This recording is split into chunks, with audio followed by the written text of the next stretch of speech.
Hello friends, welcome to electron college.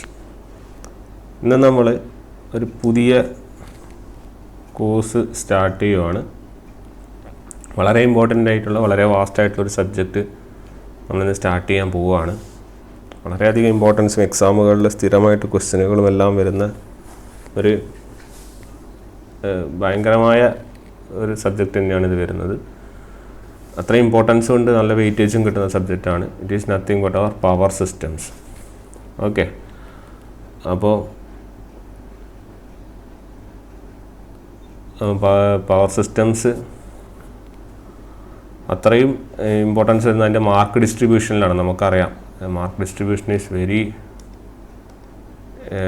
Important in this. Okay, അപ്പോൾ mark ഡിസ്ട്രിബ്യൂഷനിൽ important ആണ്. അതുകൊണ്ട് തന്നെ വളരെ ഡീറ്റെയിൽ ആയിട്ട് നമുക്ക് പഠിക്കണം. അപ്പോൾ ഞാൻ ഓരോ സിലബസ് അതിൻ്റെ ഞാനൊന്ന് പരിചയപ്പെടുത്താം.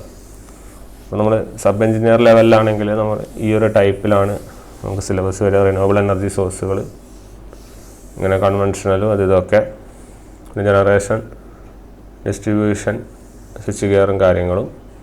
അതുപോലെ ഈ ലെവലിലാണെങ്കിൽ നമ്മുടെ പഴയ സിലബസ് ഇത്തരത്തിലാണ്. അപ്പോൾ നമ്മളൊരു സ്റ്റഡി ഫ്ലോ ആണ് ഉദ്ദേശിക്കുന്നത്. നമ്മൾ ബേസ് ലെവലിൽ നിന്ന് തുടങ്ങി എല്ലാ ടോപ്പിക്കുകളും കവർ ചെയ്യുന്ന രീതിയിലുള്ളൊരു പ്രോഗ്രാമാണ് ഉദ്ദേശിക്കുന്നത്. ഫോൾട്ട് അനാലിസിസും ലോഡ് ഫ്ലോ ഒക്കെ ഇതിൽ വരുന്നുണ്ട്. സ്റ്റെബിലിറ്റി, HVDC, സ്വിംഗ് കർവ്, ഇക്വലേരിയ, അങ്ങനെ മുതലായ എല്ലാ കാര്യങ്ങളും ഇതിൽ വരും. ഇത് നമ്മളൊരു AP പോളി ലെക്ചർ ആ തരത്തിലുള്ളൊരു എക്സാമുകൾക്ക് വരുന്നൊരു ടൈപ്പ് ഓഫ്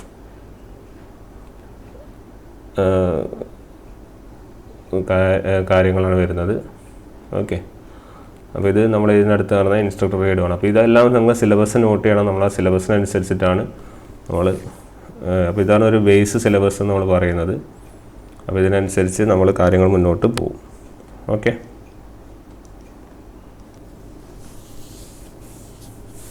സോ ഇത്രയും ടോപ്പിക്സാണ് നമ്മൾ മെയിനായിട്ട് ഡീൽ ചെയ്യാനുള്ളത്. ഇതിൽ ഇപ്പോൾ ഈ കാണിച്ചിരിക്കുന്ന സിലബസിലുള്ള ടോപ്പിക്സാണ് വളരെ ഇമ്പോർട്ടൻ്റ്. ആദ്യം നമ്മളിത് ഹാൻഡിൽ ചെയ്തിട്ടായിരിക്കും നമ്മളത് കൂടുതൽ ടോപ്പിക്സിലേക്ക് പോകുന്നു. ഓക്കെ, അപ്പോൾ ഇത്രയും ടോപ്പിക്സ് നമ്മൾ വളരെ എല്ലാ പരീക്ഷയ്ക്കും നിർബന്ധമായിട്ടും ചോദിക്കുന്ന ടൈപ്പ് ഓഫ് ടോപ്പിക്സാണ്. ഓക്കെ, അപ്പം നമുക്ക് ആദ്യം ജനറേഷൻ്റെ കുറച്ച് പ്രൊവിൻസ് എടുത്തിട്ട് നമുക്ക് തുടങ്ങാം. How the electric power is generated. Electric power എങ്ങനെ ജനറേറ്റ് ചെയ്യുന്നു, അല്ലെങ്കിൽ നമ്മുടെ മൊത്തം പവർ സിസ്റ്റത്തിലെ നമുക്ക് എങ്ങനെയൊക്കെ ഡിവൈഡ് ചെയ്യാം എന്നുള്ള കാര്യമാണ് നമ്മൾ പറയാൻ വേണ്ടി പോകുന്നത്. ഫസ്റ്റ്ലി നമ്മുടെ ഇലക്ട്രിക് പവർ അല്ലെങ്കിൽ ഇലക്ട്രിക് പവർ ജനറേഷനെ നമുക്ക് മൂന്നായി തരംതിരിക്കാം. ഓക്കെ, നമ്മുടെ ഇലക്ട്രിക് പവർ ജനറേഷൻ നമുക്ക് 3 സെക്ഷനായിട്ട് നമുക്ക് ഡിവൈഡ് ചെയ്യാം. അതിലൊന്നാമത്തത് എന്ന് പറയുന്നത് ജനറേഷനാണ്. Okay, generation. ഓക്കെ, രണ്ടാമത്തത് ട്രാൻസ്മിഷൻ, ജനറേഷൻ, ട്രാൻസ്മിഷൻ. ദെൻ മൂന്നാമത്തത് ഡിസ്ട്രിബ്യൂഷൻ. ഓക്കെ, ഇതാണ് നമ്മൾ GTD എന്നും പറഞ്ഞിട്ടുള്ളൊരു സബ്ജക്റ്റ് ഉണ്ടാവും. ഓക്കെ, നമുക്ക് പോളികളിലൊക്കെ GTD എന്ന് പറഞ്ഞൊരു സബ്ജക്റ്റ് ഉണ്ടാവും. സിമിലർലി നമ്മൾ കുറച്ചും കൂടിയും ഇതിലേക്ക് വരുമ്പോൾ അത് 3 സബ്ജക്ട്സായിട്ട് നമ്മൾ പവർ സിസ്റ്റം 1, 2, 3 എന്നുള്ള ലെവലിലൊക്കെ നമ്മൾ പഠിക്കാറുണ്ട്. ഓക്കെ, അപ്പോൾ അതാണ് നമ്മളതിൽ പറയുന്ന കാര്യം. ക്ലിയർ? സോ ആ GTDയിലെ ജനറേഷൻ, ട്രാൻസ്മിഷൻ, ഡിസ്ട്രിബ്യൂഷൻ എന്ന ലെവലിലുള്ള കാര്യമാണ് നമ്മൾ ഡിസ്കസ് ചെയ്യാൻ പോകുന്നത്. ജനറേഷനാണ് നമ്മൾ ആദ്യം ഡിസ്കസ് ചെയ്യാൻ വേണ്ടി പോകുന്നു. ഓക്കെ, അപ്പോൾ ജനറേഷൻ എങ്ങനെ നടത്തുന്നു എന്നുള്ളതാണ് നമ്മൾ ഡിസ്കസ് ചെയ്യുന്നത്. സോ ഈ 3 കാര്യങ്ങൾ നമ്മൾ നോട്ട് ചെയ്ത് വെക്കുക. ഈ ജനറേഷനിൽ മെയിനായിട്ട് അതിൻ്റെ സോഴ്സുകളും മറ്റുള്ള കാര്യങ്ങളൊക്കെയാണ്. അപ്പോൾ ആദ്യം നമുക്ക് ജനറേഷനിലേക്ക് കടക്കാം. സോ അപ്പോൾ ജനറേഷൻ എന്ന് പറയുന്നത് നമുക്ക് പവർ പ്രൊഡക്ഷൻ അല്ലെങ്കിൽ പവർ ഉണ്ടാക്കുന്ന പ്രക്രിയ അല്ലേ. അപ്പോൾ ജനറേഷന് നമ്മൾ ആവശ്യമായിട്ടുള്ള കാര്യങ്ങൾ എന്തൊക്കെയെന്നുള്ളതാണ് നോക്കാൻ വേണ്ടി പോകുന്നത്. അപ്പോൾ ജനറേഷൻ നമുക്കറിയാം, ജനറേഷൻ നമ്മുടെ കയ്യിൽ ഒരുപാട് സോഴ്സുകളുണ്ട് ആക്ച്വലി. ഓക്കെ, അത് എങ്ങനെ വരുന്നതെന്ന് പറഞ്ഞാൽ നമ്മുടെ കയ്യിൽ നമ്മുടെ സോഴ്സസ് ഒരുപാട് നമ്മുടെ കയ്യിലുണ്ട്. ഓക്കെ, ജനറേഷൻ അത് പറയാം, സോഴ്സസ്. ഓക്കെ, അപ്പോൾ ഈ സോഴ്സസിനെയാണ് നമ്മൾ ആക്ച്വലി നമ്മുടെ അൾട്ടിമേറ്റ് ഗോളായ ഇലക്ട്രിക് പവറിലേക്ക് നമ്മൾ കൺവേർട്ട് ചെയ്യുന്നത്. ഓക്കെ, അപ്പോൾ സോഴ്സസിനെയാണ് നമ്മൾ ഇലക്ട്രിക് പവറിലേക്ക് നമ്മൾ അൾട്ടിമേറ്റ്ലി ആയിട്ട് നമ്മൾ കൺവേർട്ട് ചെയ്യുന്നത്. അപ്പോൾ ഈ ജനറേഷനിൽ ഈ പറഞ്ഞ സോഴ്സുകളെ നമുക്ക് രണ്ടായി തരംതിരിക്കാം. അതാണ് നമ്മുടെ റിന്യൂവബിൾ സോഴ്സുകളും സിമിലർലി നോൺ റിന്യൂവബിൾ സോഴ്സുകളും. ഓക്കെ, റിന്യൂവബിൾ സോഴ്സുകളും നോൺ റിന്യൂവബിൾ സോഴ്സുകളും. ഓക്കെ, അപ്പോൾ ഈ റിന്യൂവബിളും നോൺ റിന്യൂവബിളും എന്ന് പറയുന്നതിൽ റിന്യൂവബിളിൽ വരുന്ന സോഴ്സുകൾ ഉണ്ട്, നോൺ റിന്യൂവബിൾ. അപ്പോൾ ഈ സോഴ്സുകൾ ഉപയോഗിച്ചാണ് നമ്മൾ എന്ത് ചെയ്യുന്നത്, പവർ പ്രൊഡക്ഷൻ, പവർ ജനറേഷൻ നമ്മൾ നടത്താൻ ഉദ്ദേശിക്കുന്നത്. ഓക്കെ, അപ്പോൾ ഇതിൽ നമ്മൾ ഏത് സോഴ്സ് ആയിക്കോട്ടെ, പല ടൈപ്പ് സോഴ്സുകളിലെയും നമ്മൾ ഒരു എനർജിയിലേക്ക് കൺവേർട്ട് ചെയ്യണം.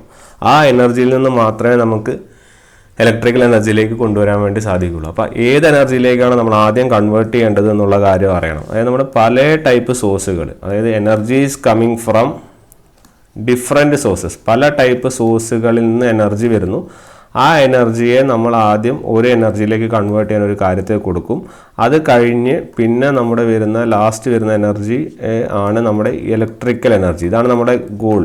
ഓക്കെ, RYB എന്ന് വെച്ചാൽ 3 ഫേസ് എനർജി, ഇലക്ട്രിക്കൽ എനർജി എന്നുള്ള ലെവൽ. ഓക്കെ, അപ്പോൾ ഈ എനർജിയിലേക്ക് കൊണ്ടുവരണം. അതിന് മുന്നേ ഒരുപാട് സോഴ്സുകളുണ്ട്. അപ്പോൾ ആ സോഴ്സുകളിൽ നിന്ന് ഈ എനർജിയിലേക്ക് വരാൻ എടുക്കുന്ന അതിൻ്റെ ഇടയിൽ നമ്മളൊരു കാര്യം ചെയ്യുന്നുണ്ട്. ഓക്കെ, അല്ലെങ്കിൽ വേറെ എനർജിയിലേക്ക് നമ്മൾ കൺവേർട്ട് ചെയ്യുന്നുണ്ട്. അതാണ് നമ്മുടെ മെക്കാനിക്കൽ എനർജി. ഓക്കെ, അപ്പോൾ ജനറലി സ്പീക്കിംഗ് നമ്മുടെ പല ടൈപ്പ് ഡിഫറെൻറ്റ് സോഴ്സുകളിൽ നിന്ന് നമ്മൾ ഏത് എനർജിയിലേക്കാണ് നമ്മൾ ആദ്യം മാറ്റേണ്ടത്, മെക്കാനിക്കൽ എനർജിയിലേക്കാണ് മാറ്റേണ്ടത്. ക്ലിയർ? അപ്പോൾ ആ ഡിഫറെൻറ്റ് നമ്മൾ മെക്കാനിക്കൽ എനർജിയിലേക്ക് മാറ്റുന്നത് പല സോഴ്സുകളിൽ നിന്ന് മെക്കാനിക്കൽ എനർജിയിലേക്ക് നമ്മൾ കൊണ്ടുവരുന്നു. ആ മെക്കാനിക്കൽ എനർജിയിലേക്ക് മാറ്റാൻ വേണ്ടി നമ്മളൊരു ഡിവൈസ് നമ്മൾ ഇതിൻ്റെ ഇടയിൽ യൂസ് ചെയ്യുന്നു. അതിൻ്റെ പേരാണ് പ്രൈം മൂവർ. ഓക്കെ, അതിൻ്റെ പേരാണ് പ്രൈം മൂവർ. അപ്പോൾ പ്രൈം മൂവർ എന്ന് പറയുന്ന ഇതിൽ നിന്നാണ് നമ്മൾ എന്ത് ചെയ്യുന്നത്, മെക്കാനിക്കൽ എനർജിയിലേക്ക് മാറ്റുന്നത്. പിന്നീട് നമ്മൾ മെക്കാനിക്കൽ എനർജി നമുക്ക് ഇലക്ട്രിക്കൽ എനർജിയിലേക്ക് മാറ്റണം. അതിനാണ് we are using an alternator. Okay, അതിനാണ് നമ്മൾ യൂസ് ചെയ്യുന്നത് ഓൾട്ടർനേറ്റർ. സോ പ്രൈം മൂവറിൽ നിന്ന് പ്രൈം മൂവറിൽ നിന്ന് കിട്ടുന്ന മെക്കാനിക്കൽ എനർജിയെ നമ്മൾ ഓൾട്ടർനേറ്റർ വഴി എന്ത് ചെയ്യുന്നു, ഇലക്ട്രിക്കൽ എനർജിയിലേക്ക് മാറ്റുന്നു. ഓക്കെ, അപ്പോൾ ഈ പ്രൈം മൂവർ എന്ന് പറയുന്ന സംഭവം it may be an engine or A turbine. അതൊരു എൻജിൻ ആവാം അല്ലെങ്കിൽ ടർബൈൻ ആവാം. Engine in the case of നമ്മുടെ ഡീസൽ അങ്ങനത്തെ എൻജിൻസൊക്കെ ഡീസൽ എൻജിനുകൾ. ടർബൈൻ എന്ന് പറഞ്ഞാൽ ഹൈഡ്രോ അത് മുതലായ കാര്യങ്ങളിൽ നമുക്ക് ഹൈഡ്രോയിൽ ഇത് വരും. ഓക്കെ, അപ്പോൾ ആ ഒരു തരത്തിൽ ആണ് നമ്മൾ എന്ത് ചെയ്യുന്നത്, നമ്മൾ പ്രൈം മൂവറിനെ ക്ലാസിഫൈ ചെയ്യുന്നത്. ഓക്കെ, ക്ലാസിഫൈ ചെയ്യുന്നില്ല, പ്രൈം മൂവർ എന്ന് പറഞ്ഞാൽ അതാണ്. ഓക്കെ, എൻജിൻ അല്ലെങ്കിൽ ഒരു ടർബൈൻ ആവാം. അതെന്ത് ചെയ്യുന്നു, നമ്മൾ പല സോഴ്സുകൾ നമ്മൾ മെക്കാനിക്കൽ എനർജിയിലേക്ക് മാറ്റുന്നു. എന്നിട്ട് അവിടെ നിന്ന് പിന്നെ എന്ത് ചെയ്യുന്നു, നമ്മൾ ഇലക്ട്രിക്കൽ എനർജിയിലേക്ക് പോകുന്നു. ഓക്കെ, ഇതാണൊരു general flow of your electric power. ഈ യൂസ് ചെയ്യുന്ന ഈ സോഴ്സുകൾ അതാണ് നമ്മൾ പറഞ്ഞ റിന്യൂവബിളും അതുപോലെ തന്നെ നോൺ റിന്യൂവബിൾ. ഓക്കെ, ഈ റിന്യൂവബിൾ സോഴ്സുകളിൽ വരുന്ന സോഴ്സുകൾ ഏതൊക്കെയാണ്? നമുക്കറിയാം, റിന്യൂവബിൾ എന്ന് പറയുന്നത് റീയൂസബിൾ ആണ്. ഓക്കെ, റീയൂസബിൾ ആയിട്ടുള്ള സോഴ്സുകളാണ് വീണ്ടും നമുക്ക് ഉപയോഗിക്കാം. നോൺ റിന്യൂവബിൾ എന്ന് പറഞ്ഞാൽ നമ്മൾ ഉപയോഗിക്കുന്നവർ അത് തീരും എന്നുള്ളൊരു കൺസെപ്റ്റിൽ വരുന്നതാണ് നമ്മൾ നോൺ റിന്യൂവബിൾ. ഓക്കെ, അപ്പം ഈ റിന്യൂവബിളിൽ വരുന്നതാണ് ഈ സോളാർ, അതുപോലെ വിൻഡ്, ദെൻ ടൈഡൽ, അതുപോലെ വാട്ടർ, അതുപോലെ ബയോമാസ് എക്സെട്രാസ്. ഓക്കെ, ഇതൊക്കെ എന്താണ്, റിന്യൂവബിൾ സോഴ്സുകളാണ്. വേറെ in the case of non renewable sources we are having coal, oil, അതുപോലെ തന്നെ നാച്ചുറൽ ഗ്യാസ്. ഓക്കെ, ഇതൊക്കെയാണ് നമ്മുടെ നോൺ റിന്യൂവബിൾ സോഴ്സുകൾ വരുന്നത്. അപ്പോൾ ഇതിനെല്ലാത്തിലും നമുക്ക് ഇമ്പോർട്ടൻ്റ് ആയിട്ട് ജനറേഷനിൽ നമുക്ക് പഠനത്തിന് ആവശ്യമായിട്ട് നമുക്ക് മേജറായിട്ട് വേണ്ടത് നമുക്ക് ഹൈഡ്രോ പഠിക്കാനുണ്ട് കാര്യമായിട്ട്. സിമിലർലി തെർമൽ ഇത് പഠിക്കാനുണ്ട്, പിന്നെ സ്റ്റീം പവർ സ്റ്റേഷൻ പഠിക്കാനുണ്ട്. ഓക്കെ, അപ്പോൾ അതൊക്കെ നമുക്ക് വളരെ വ്യക്തമായിട്ട് കാര്യങ്ങൾ അറിയേണ്ട കുറച്ച് പവർ പ്ലാന്റ്സുകളാണ്. ഓക്കെ, അതൊക്കെയാണ് നമ്മൾ ഈ പവർ ജനറേഷൻ്റെ പവർ പ്ലാന്റ്സുകളുടെ സെക്ഷനിൽ പ്ലാന്റുകൾക്ക് പഠിക്കാനുള്ളത് ആ 2-3 കാര്യങ്ങളാണ്. ഓക്കെ, ബാക്കിയെല്ലാം നമുക്ക് ജസ്റ്റ് ഒന്ന് അറിഞ്ഞിരുന്നാൽ മതിയാവും. എങ്ങനെ പവർ ജനറേഷൻ അങ്ങനെ ചോദ്യങ്ങളായിട്ട് അങ്ങനെ വരാറില്ല. അപ്പോൾ അത് 4 നമ്മൾ ഡീറ്റെയിൽ ആയിട്ട് എടുക്കും. ഇപ്പോൾ എന്തായാലും പ്ലാന്റ്സിനെ കുറിച്ച്, പ്ലാന്റ്സ് നമ്മൾ കുറച്ച് ഇടയിൽ മാത്രം കുറച്ച് കാര്യങ്ങൾ സപ്ലൈ ചെയ്യുന്നതായിരിക്കും. ഈ പറഞ്ഞ പ്ലാന്റുകൾ ഡീറ്റെയിൽ ആയിട്ട് എടുക്കും. പിന്നെ മറ്റുള്ള പ്ലാന്റുകളെ കുറിച്ച് അധികം ഡീറ്റെയിലിങ്ങിലേക്ക് പോവില്ല, കാരണം നമുക്ക് അത്ര ആവശ്യമില്ല. അതിൻ്റെ ജസ്റ്റ് ബ്രീഫിംഗ് മാത്രം ഇപ്പോൾ പറഞ്ഞു പോകും. ഓക്കെ, ഇപ്പോൾ എല്ലാതും ഒന്ന് ബ്രീഫ് ചെയ്ത് പറയും, പക്ഷേ ബാക്കിയുള്ള കാര്യങ്ങൾ നമുക്ക് കൂടുതൽ വരുന്ന ക്ലാസ്സുകളിൽ നമുക്കത് ചർച്ച ചെയ്യാം. ഓക്കെ, അപ്പോൾ ഈ ജനറലി ഉള്ള ഈ ഒരു പാറ്റേൺ നിങ്ങൾ മനസ്സിലാക്കുക. പല ടൈപ്പ് സോഴ്സുകളിൽ നിന്ന് വരുന്നു, അതിനെ നമ്മൾ ആദ്യം മെക്കാനിക്കൽ എനർജിയിലേക്ക് മാറ്റുന്നു, പിന്നെ നമ്മൾ അതിനെ എന്ത് ചെയ്യുന്നു, ഇലക്ട്രിക്കൽ എനർജിയിലേക്ക് മാറ്റുന്നു. ക്ലിയർ? ഇതാണ് നമ്മുടെ ഫ്ലോ. ഓക്കെ, സോ നമ്മൾ മനസ്സിലാക്കുക, ഈ പവർ ജനറേഷനാണ് ഞാൻ ഇവിടെ റെപ്രസെൻ്റ് ചെയ്യുന്നത്. അതായത് ദിസ് ഈസ് ദ എനർജി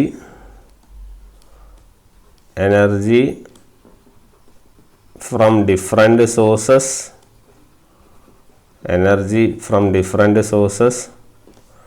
ഇതിനെ നമ്മൾ എന്ത് ചെയ്യുന്നു, ഒരു പ്രൈം മൂവറിലേക്ക് നമ്മൾ കൊടുക്കുന്നു. പ്രൈം മൂവർ,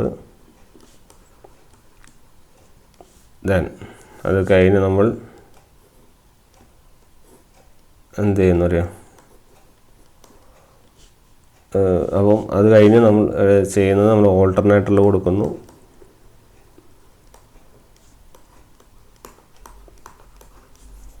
ഓൾട്ടർനേറ്ററിൽ നിന്ന് R/B കിട്ടുന്നു. ക്ലിയർ? ഇതാണ് നമ്മുടെ ഒരു ജനറൽ ഐഡിയ.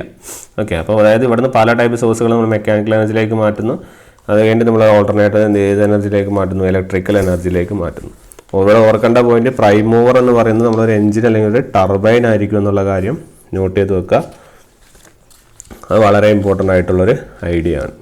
ഓക്കെ, പിന്നെ നമ്മുടെ AC, ഇപ്പോൾ ആൾട്ടർനേറ്റർ എന്ന് പറഞ്ഞാൽ ഇപ്പോൾ R/B എന്ന് കാണിക്കുന്നത് നമുക്ക് മനസ്സിലാവും. AC പവറാണ് നമ്മൾ ജനറേറ്റ് ചെയ്യുന്നത്. ഈ ഇപ്പോൾ ജനറേറ്റ് ചെയ്യുന്ന AC പവറുകൾ സിംഗിൾ ഫേസോ 3 ഫേസോ ആവും. പക്ഷെ നമ്മൾ ജനറലി 3 ഫേസ് ആണ് യൂസ് ചെയ്യുന്നത്, കാരണം അത് 50 ഹെർട്സിന് ഏറ്റവും സൂട്ടബിൾ ആയിട്ടുള്ളതാണ്. ഓക്കെ, ഈ ഓൾട്ടർനേറ്ററിനെ കുറിച്ച് നമ്മൾ ഓൾറെഡി പറഞ്ഞതാണ്. ഓൾട്ടർനേറ്ററിൽ, സ്റ്റേറ്ററിൽ 3 ഫേസും ഇതുള്ള കാര്യങ്ങളൊക്കെ നമ്മൾ പറഞ്ഞതാണ്. അതുകൊണ്ട് അതിനെ നമുക്കിനി അധികം ഡീറ്റെയിലേക്ക് അതിലേ പോകേണ്ട ആവശ്യം വരുന്നില്ല. ഓക്കെ, സോ ഇതാണ് നമ്മൾ ചെറിയൊരു ജനറേഷൻ്റെ സെക്ഷനിലേക്ക് വരുമ്പോൾ ഉള്ള കാര്യം. ഇനി നമ്മൾ പറഞ്ഞ സോഴ്സ് ഓഫ് എനർജി നമ്മൾ റിന്യൂവബിൾ, നോൺ റിന്യൂവബിൾ ഏതൊക്കെയാണെന്ന് നമ്മൾ പറഞ്ഞു കഴിഞ്ഞു. ഇനി അടുത്തൊരു ഇമ്പോർട്ടൻറ്റ് ടേം എന്ന് പറഞ്ഞാൽ Y your AC is used over DC. നമ്മൾ എന്തുകൊണ്ട് AC ഉപയോഗിക്കുന്നു, നമുക്ക് എന്തുകൊണ്ട് DC ട്രാൻസ്മിഷന് വേണ്ടിയിട്ട് എന്തുകൊണ്ട്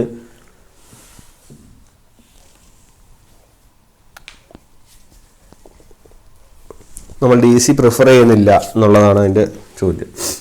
ഓക്കെ, അപ്പോൾ ഇതിനുള്ള ഒരു ഉത്തരം എന്ന് പറയുന്നത്, നമുക്കറിയാം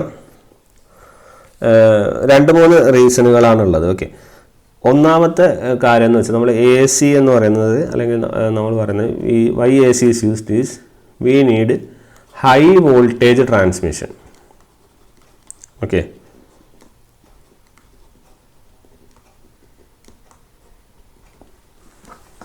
ഓക്കെ, ഹൈ വോൾട്ടേജ് ട്രാൻസ്മിഷൻ. അതായത് നമ്മൾ DC ആണെങ്കിൽ വളരെ ഫ്യൂ 100 വോൾട്ട്സും മറ്റുള്ള കാര്യങ്ങളൊക്കെ ലിമിറ്റ് ചെയ്യാൻ വേണ്ടി പറ്റുള്ളൂ. പക്ഷേ ഹൈ വോൾട്ടേജ് ആകുമ്പോൾ അത് എന്താണ് ഗുണമെന്ന് വെച്ചാൽ നമുക്ക് ലോങ് ഡിസ്റ്റൻസ് ട്രാൻസ്മിഷൻ പോസിബിൾ ആവും. ഇതാണ് അടുത്തൊരു point, long distance transmission possible ആണ്.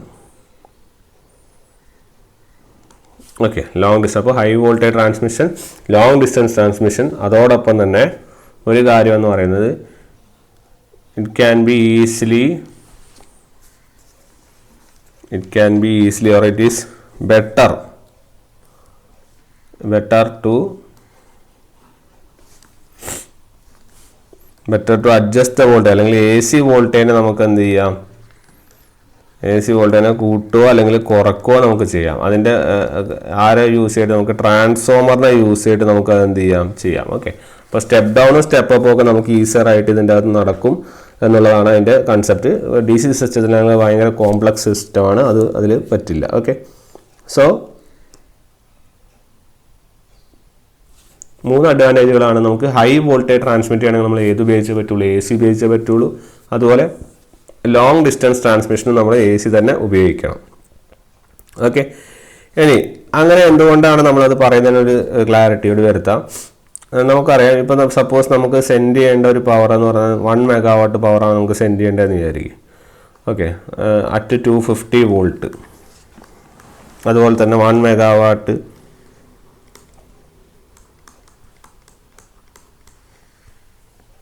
at 110 kV. ഓക്കെ, അപ്പോൾ ഇത് 2 വോൾട്ടേജ് ആണ്, ഇതിൽ പവറാണ്. ഓക്കെ, നിങ്ങളിതിൽ കറണ്ട് റേറ്റിംഗ് കണ്ടുപിടിക്കുക. ആംബിയർ റേറ്റിംഗ് എത്രയാണ് ആംബിയർ റേറ്റിംഗ് വരിക? നിങ്ങൾ ചെയ്ത് നോക്കിയാൽ മനസ്സിലായി. ഇത് അറൗണ്ട് 400ഉം ഇതൊരു അറൗണ്ട് ഒരു 10 ആംബിയറാണ് വരിക.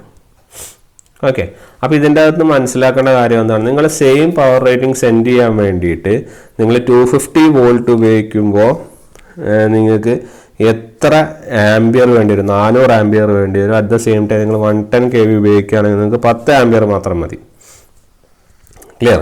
അതായത് നിങ്ങൾക്ക് വോൾട്ടേജിൻ്റെ കാര്യങ്ങൾ ശ്രദ്ധിക്കുമ്പോൾ മനസ്സിലാവും. If you are looking in your voltage, ഇവിടെ ലോ വോൾട്ടേജ്, ഇതെന്താണ് ഒരു ഹൈ വോൾട്ടേജ് ആണ്. അത് ഹൈ വോൾട്ടേജ് ട്രാൻസ്മിഷന് നമുക്ക് 10 ആംബിയർ മതി. അതായത് ആംബിയർ റേറ്റിംഗ് എന്തിനാണ് ആക്ച്വലി ഡിപ്പെൻഡ് ചെയ്യുന്നത്? Ampere rating depends your current rating. Okay, എന്താണ് കറണ്ട് റേറ്റിംഗ്? ഈ കറണ്ട് റേറ്റിംഗ് എന്ന് പറഞ്ഞാൽ കണ്ടക്ടറിൻ്റെ സൈസിനെ ഡിപ്പെൻഡ് ചെയ്യുന്നത്. ഓക്കെ, ഇതിനെ ഡിപ്പെൻഡ് ചെയ്യുന്നു കണ്ടക്ടറിൻ്റെ സൈസിനെ. അപ്പോൾ കണ്ടക്ടറിൻ്റെ സൈസിനെ ഡിപ്പെൻഡ് ചെയ്യുന്നതാണ് നമ്മുടെ ആംബിയർ റേറ്റിംഗ്. അപ്പോൾ ഈ ആംബിയർ റേറ്റിംഗ് കൂടുന്നതിനനുസരിച്ച് നമ്മൾക്ക് എന്ത് വേണ്ടി വരും? കൂടുതൽ കണ്ടക്ടേഴ്സ് വേണ്ടി വരും. ക്ലിയർ? അങ്ങനെ കൂടുതൽ കണ്ടക്ടറുകൾ വേണ്ടി വരുന്നെന്ന് പറഞ്ഞു കഴിഞ്ഞാൽ കൂടുതൽ എന്ത് ചെയ്യേണ്ടി വരും? കോസ്റ്റ് വേണ്ടി വരും. ഓക്കെ, അപ്പം നമുക്ക് 1 മെഗാവാട്ടിന് വേണ്ടി നമുക്ക് 10 ആംബിയർ യൂസ് ചെയ്യേണ്ട സ്ഥലത്ത്, അല്ലെങ്കിൽ 10 ആംബിയറിൻ്റെ കറണ്ട് യൂസ് ചെയ്യേണ്ട സ്ഥലത്ത്, കണ്ടക്ടർ യൂസ് ചെയ്യുന്ന സ്ഥലത്ത് നമുക്ക് 400 ആംബിയറിൻ്റെ കറണ്ട് വേണ്ടി വരുന്നു. മനസ്സിലായില്ല? അപ്പം അത്രയും കണ്ടക്ടേഴ്സ് കുറയ്ക്കാം. നിങ്ങൾ എന്ത് ചെയ്താൽ മതി? അത്രയും കണ്ടക്ടേഴ്സ് കുറയ്ക്കാൻ നമ്മൾ വോൾട്ടേജ് എന്ത് ചെയ്താൽ മതി? ഹൈ വോൾട്ടേജ് ട്രാൻസ്മിഷൻ ആക്കിയാൽ മതി. ഓക്കെ, അപ്പോൾ അങ്ങനെ ഹൈ വോൾട്ടേജ് ട്രാൻസ്മിഷൻ ആക്കി കഴിഞ്ഞാൽ നിങ്ങൾക്ക് ഓട്ടോമാറ്റിക്കലി എന്ത് ചെയ്യാം? ഇതിൻ്റെ ആംബിയർ റേറ്റിംഗ് കുറയ്ക്കാം, അതായത് കണ്ടക്ടർ കുറയ്ക്കാം, അതിൻ്റെ സൈസ് കുറയ്ക്കാം, അറ്റ് ദ സെയിം ടൈം അതിൻ്റെ കോസ്റ്റും കുറയ്ക്കാം. അപ്പോൾ അത്ര കണ്ടക്ടേഴ്സ് കൊണ്ട് തന്നെ നമുക്ക് കൂടുതൽ പവർ ട്രാൻസ്ഫർ ചെയ്യാൻ വേണ്ടി പറ്റും എന്നുള്ളതാണ് ഇതിൻ്റെ ഹൈലൈറ്റ് ആയിട്ടുള്ളൊരു പോയിന്റ്. അപ്പം കുറച്ച് കണ്ടക്ടേഴ്സ് മതി എന്ന് പറഞ്ഞാൽ അത് കുറേ ദൂരം നമുക്ക്, അപ്പം ഈ 400 ആംബിയർ പോകേണ്ട സ്ഥലത്ത് നിങ്ങൾ 40 ടൈംസ് നമുക്കത് ഗുണകരമാണ്. കാരണം 400 ആംബിയർ വരെ പോകുന്ന സ്ഥലത്ത് നമുക്ക് 40 ടൈംസ് ഇതിനെ എന്ത് ചെയ്യാം? കൊണ്ടുപോകാം. ശരിയല്ലേ? അപ്പോൾ അത്രയും അഡ്വാൻറ്റേജ് ഉണ്ട് നമുക്ക് ഈ ഹൈ വോൾട്ടേജ് നമ്മൾ യൂസ് ചെയ്യുന്നുണ്ട്. അതുകൊണ്ട് തന്നെ ലോങ് ഡിസ്റ്റൻസ് ട്രാൻസ്മിഷൻ അത് വളരെ ഉപകാരപ്പെടും. അതുകൊണ്ടാണ് നമ്മൾ ഹൈ വോൾട്ടേജ് ട്രാൻസ്മിഷൻ യൂസ് ചെയ്യുന്നത്. ക്ലിയർ? ദെൻ അതുപോലെ തന്നെയുള്ള ഒരു ഇത് എന്ന് പറയുന്നത് നമുക്ക് AC വോൾട്ടേജിൻ്റെ കാര്യം. അത് AC വോൾട്ടേജിൻ്റെ കാര്യം എന്ന് പറയുന്നത് നമ്മൾ AC വോൾട്ടേജ് നമ്മൾ പറഞ്ഞു ഈ സ്റ്റെപ്പ് അപ്പ് സ്റ്റെപ്പ് ഡൗൺ ചെയ്യാൻ വേണ്ടി പറ്റുന്നത്. ഓക്കെ, സോ നമ്മൾ പറയുന്നത്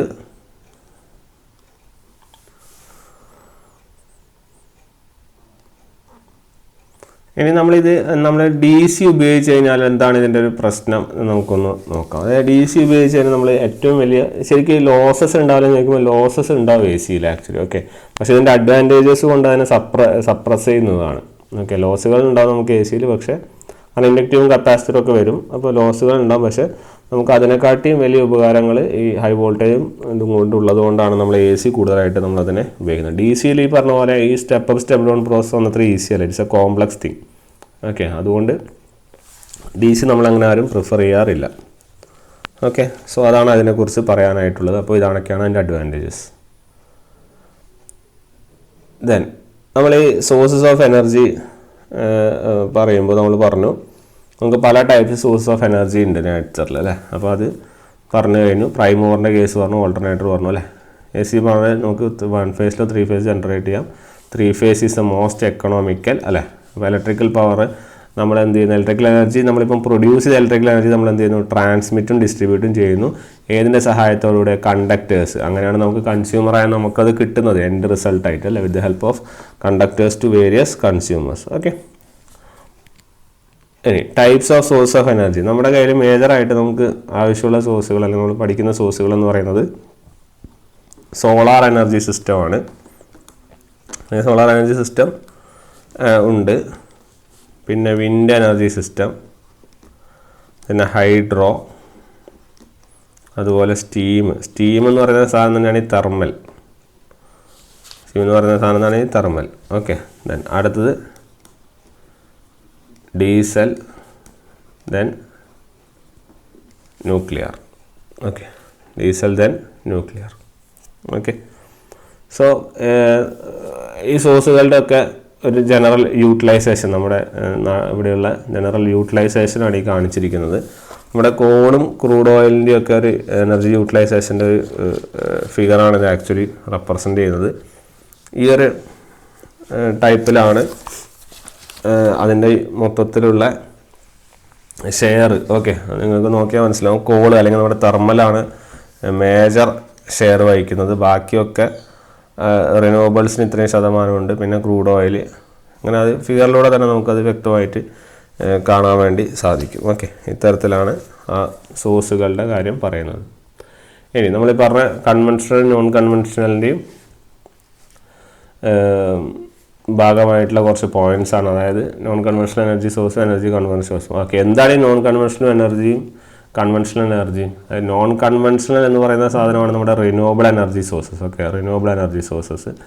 കൺവെൻഷണൽ എനർജി സോഴ്സാണ് നമ്മുടെ നോൺ റിന്യൂവബിൾ. ഓക്കെ, കൺവെൻഷണലാണ് നമ്മുടെ നോൺ റിന്യൂവബിൾ എനർജി സോഴ്സ് എന്നുള്ളത്. അപ്പോൾ ഇത് നമുക്കൊന്ന് ജസ്റ്റ് ഒന്ന് റിഫ്രഷ് ചെയ്യാം. കുറച്ച് പോയിന്റ്സ് അതിൻ്റെ അകത്ത് നിന്ന് നമുക്ക് ചെയ്യാനുണ്ടാവും. നോൺ കൺവെൻഷണൽ അല്ലെങ്കിൽ റിന്യൂവബിൾ എന്ന് പറഞ്ഞാൽ വിൻഡ്, സോളാർ, ടൈഡൽ നമ്മൾ നേരത്തെ പറഞ്ഞു അല്ലേ. അതായത് സ്മോൾ കപ്പാസിറ്റി, അതാണ് അതിൻ്റെ കാര്യം. Small capacity over a short interval of time. ചെറിയ കപ്പാസിറ്റിയും ചെറിയ ഇൻട്രോവൽ ഓഫ് ടൈമിലൂടെ നമുക്ക് ഇതാണ് നല്ലത്. Similarly conventional bulk capacity over longer period. അതുകൊണ്ടാണ് സ്റ്റീം അല്ലെങ്കിൽ തെർമൽ, ന്യൂക്ലിയർ ഗ്യാസ്, ഹൈഡ്രോ ഇതൊക്കെ നമുക്കതിൽ വരുന്നത്. ഓക്കെ. ദെൻ ഇത് നമുക്ക് റിന്യൂവബിൾ സോഴ്സുകൾ നമ്മൾ യൂസ് ചെയ്യുന്നത് most of the plants are located near to our consumer premises. Okay, നമ്മുടെ കൺസ്യൂമറിന് അടുത്തുള്ള കാരണം ഇതിന് കറക്റ്റ് കൺസ്ട്രെയിൻ ഒന്നും ഇല്ല ഇത് പ്ലാന്റ് സെറ്റപ്പ് ചെയ്യുന്നത്. ഓക്കെ, അപ്പോൾ നമുക്ക് എവിടെ വേണമെങ്കിലും സെറ്റപ്പ് ചെയ്യാം, അങ്ങനെ വലിയൊരു പ്രശ്നം വരുന്നില്ല അതിൽ. ഓക്കെ, പക്ഷെ നേരെ മറിച്ച് നമ്മുടെ ഈ കൺവെൻഷനിലെ ഇത് പറയുന്നത് റിമോട്ട് പ്ലേസസിൽ എന്ത് ചെയ്യണം വേണം. ഓക്കെ, റിമോട്ട് പ്ലേസസിൽ വേണം എന്നുള്ളതാണ് അതിൻ്റെ ഒരു കൺസേൺ. കാരണം നമ്മൾക്ക് ഈ ഹൈഡ്രോ ഒന്നും ഒരിക്കലും നമ്മൾ അടുത്തൊന്നും പറ്റില്ല. നമ്മൾ റിമോട്ടായിട്ട് മലകളോ അല്ല അങ്ങനെ അത്തരത്തിലുള്ള റിമോട്ടായിട്ടുള്ള ഏരിയകൾ തപ്പിയാൽ മാത്രമേ നമുക്കത് ചെയ്യാൻ വേണ്ടി സാധിക്കുകയുള്ളൂ. ഓക്കെ. ദെൻ പിന്നെ ഈ നമ്മുടെ നോൺ റിന്യൂവബിൾ അല്ല റിന്യൂവബിളിൻ്റെ ഇത് പറയുന്നത് ഡേ ടു ഡേ വെതർ കണ്ടീഷന് അതൊക്കെ ഒരു കൺസ്ട്രെയിൻ, ഒരു പ്രശ്നം തന്നെയായിരിക്കും. പക്ഷെ ഇവിടെ വെതർ കൺസ്ട്രെയിൻസ് ഒന്നും വരുന്നില്ല. അത് എന്തായാലും അത് വലിയൊരു പ്ലാന്റാണ്, അപ്പോൾ അതിൻ്റേതായ കാര്യങ്ങൾ വരും. ഓക്കെ. പിന്നെ these plants have less fixed cost. Okay, അതൊന്ന് ഓർത്ത് വയ്ക്കണം. ഫിക്സഡ് കോസ്റ്റ് ഇതിൽ വളരെ കുറവാണ്, പക്ഷേ റണ്ണിങ് കോസ്റ്റ് ഇതിൻ്റെ എന്ത് ചെയ്യുന്നുണ്ട്, കൂടുന്നുണ്ട്. എല്ലാത്തിലും അല്ല, ജനറലി പറയുന്നുള്ളൂ. ഓരോന്നും നമ്മൾ എടുത്തു നോക്കുമ്പോൾ അതിൽ വളരെ കുറവായിരിക്കും. ജനറലി പറയുമ്പോൾ ഇങ്ങനെയാണ്. പക്ഷേ ഇവിടെ കൺവെൻഷണൽ ഹൈ ഫിക്സഡ് കോസ്റ്റ്, അതുപോലെ റണ്ണിങ് കോസ്റ്റ് എന്താണ് ഇതിൽ കുറവാണ്. ഓക്കെ.